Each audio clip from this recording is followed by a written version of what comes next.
السلام علیکم ناظرین، امید کرتا ہوں آپ تمام لوگ خیر و عافیت سے ہوں گے۔ ہمارا آج کا ٹاپک حضرت حسن بصری کی سعادت۔ حضرت حسن بصری کی والدہ ماجدہ ام المومنین حضرت ام سلمہ کی کنیز تھیں۔ اسی نسبت کی وجہ سے آپ کو ام المومنین کے گھر میں تربیت پانے کی سعادت حاصل ہوئی۔ ام المومنین حضرت ام سلمہ آپ سے بے پناہ محبت کرتی تھی۔ اگر کبھی آپ کی والدہ ماجدہ کسی کام سے باہر ہوتی اور آپ بھوک کی وجہ سے روتے تو ام المومنین حضرت ام سلمہ بھی آپ کو گود میں اٹھا کر اپنی چھاتیاں آپ کے منہ میں ڈال دیتی اور آپ فوارے شوق میں اس کو چوسنے لگتے اور ام المومنین حضرت ام سلمہ کے پستان مبارک سے دودھ جاری ہو جاتا۔ اب آپ خود سوچئے کہ جس نے ام المومنین کا دودھ پیا ہو اس کے مراتب سے کون انکار کر سکتا ہے۔ حضرت حسن بصری نے جو فصاحت و بلاغت پائی وہ اس دودھ کا صدقہ تھا۔ ام المومنین حضرت ام سلمہ نے حضرت حسن بصری کی تعلیم و تربیت فرمائی۔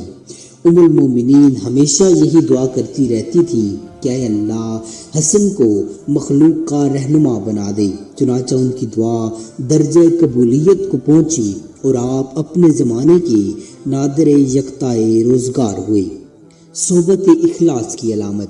ایک مرتبہ حضرت حسن بصری نے ایک دیہاتی کے سوال پہ فرمایا، صبر دو طرح کا ہوتا ہے، ایک مصیبت پہ صبر کرنا اور دوسرا ان چیزوں پر کہ جن کے نہ کرنے کا حکم اللہ نے دیا ہے۔ دیہاتی نے کہا کہ آپ سراپائے زہد و تقویٰ ہیں، میں نے آپ سے بڑھ کر کوئی زاہد نہیں دیکھا۔ حضرت حسن بصری نے اس کے جواب میں فرمایا، اے بندہ خدا، میرا زہد مرغوب چیزوں میں ہے اور میرا صبر بے قراری میں ہے۔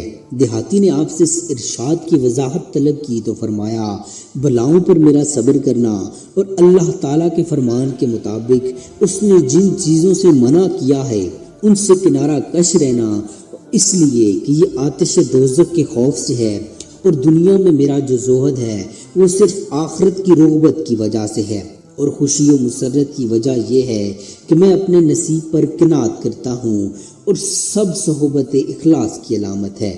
واعظ گوئی کی اجازت۔ امیر المومنین حضرت علی المرتضیٰ جب بصرہ میں آئے تو انہوں نے تمام واعظین کو واعظ گوئی سے منع فرما دیا اور حکم دیا کہ تمام ممبروں کو توڑ کر پھینک دیا جائے۔ جب حضرت علی المرتضیٰ حضرت حسن بصری کی مجلس میں پہنچے تو دریافت کیا کہ تم عالم ہو یا طالب علم؟ آپ نے فرمایا، میں تو کچھ نہیں، البتہ جو کچھ احادیث نبوی صلی اللہ علیہ وآلہ وسلم سے سنا ہے وہ لوگوں تک پہنچا دیتا ہوں۔ یہ سن کر حضرت علی المرتضیٰ نے آپ کو واعظ گوئی کی اجازت دے دی۔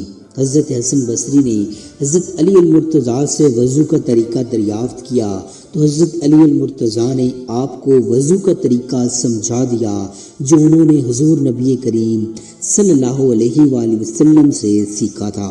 امید کرتا ہوں آپ کو ہماری آج کی یہ ویڈیو پسند آئی ہوگی۔ مزید ایسی انفارمیٹو ویڈیوز دیکھنے کے لیے چینل کو سبسکرائب کر لیجیے۔ جزاک اللہ خیرہ۔